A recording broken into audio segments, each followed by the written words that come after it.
As far as Rwanda is concerned, we went through a very, very desperate, if I can put that way, period. It's been a crisis which was grounded by past policies which built up this machine of social and political, even economical exclusion. You have a philosophy of exclusion of the other and doctrines of exclusion and not of inclusion.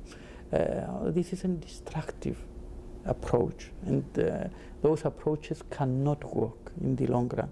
And you know, if you go back into history, you are going to see that humanity has been through similar phenomena in the past, and every time they ended up in catastrophe.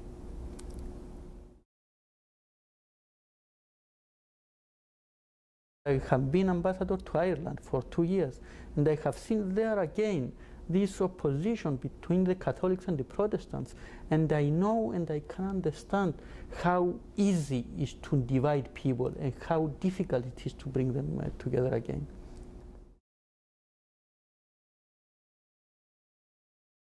Whenever I bring this on the table, there are people who are very, very hostile toward this principle of humanitarian intervention, under which, for instance, the genocide in Rwanda could have been prevented, under which other problems taking place in different parts of the world can be prevented from happening after long debates and discussions on terminology and so forth, that a peacekeeping mission or a country is authorized to intervene somewhere after thousands of lives have been lost.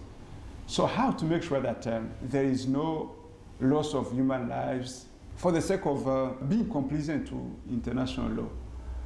I hope a move can be done. And if there should be that kind of resorting to military action, it has to be a legal, legitimate action, an action that is supported by the international community, or even to whatever that is happening inside a society that threatens the stability of a region or the stability of the world. That is an action that is accepted today, but there has nevertheless to be criteria.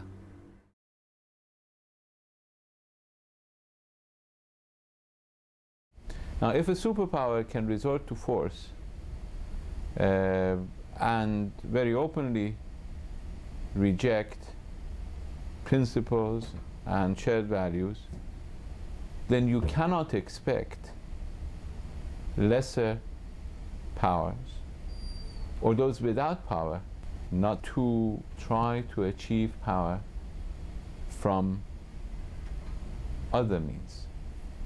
And that is where you get terrorism. One of the biggest problems is when people, they think that they got the absolute truth in their hands. We will come to the point where everyone will realize that there are concerns of the other nations and other states. There are different perceptions. There are worries, and that we live in a global world. We live in Titanic, modern Titanic.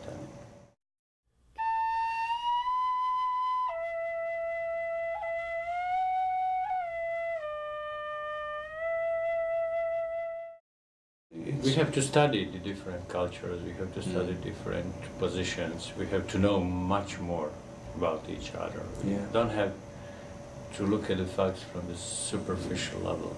That's something that I think is the era that starts now. It's not just, you know, about the phenomenon or civilization from 5 minutes reading.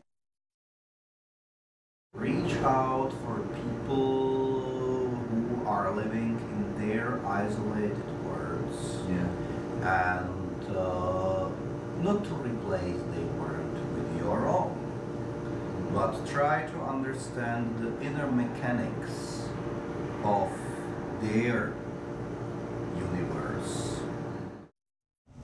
You have to find ways for that guys to either share with you the values that is essential here for the society, or somehow manage the system in a way that not to turn them to be your enemies and make friends.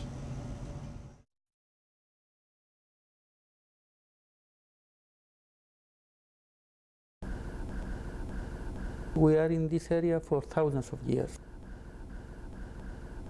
We have very good relations with most of Muslim countries. We have absolute respect for those people, and I think we have also something which is very important. We have knowledge. We know these people. We know them and we understand them. They have, another background. They have another religion, but still all they want is to live. We should support the positive elements.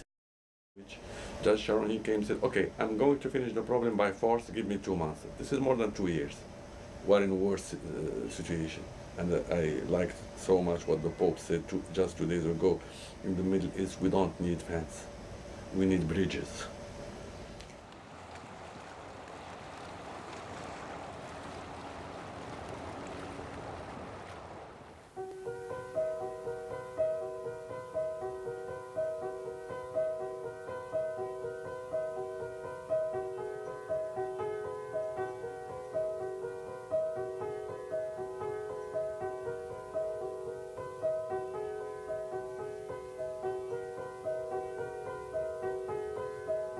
If you have to identify your loved one's body part on the street, if you had to respond not to one, but hundreds of attacks, year after year, you'd understand why, through the centuries, mankind has put up walls, why so much of the essential resources we need for peace are diverted for security.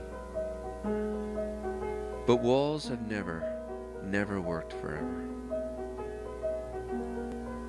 Most of us want to return to a more complete and safe life with each other. Humanity does what we can to rebuild the relations and trust over time, to eventually dissolve the walls we put up.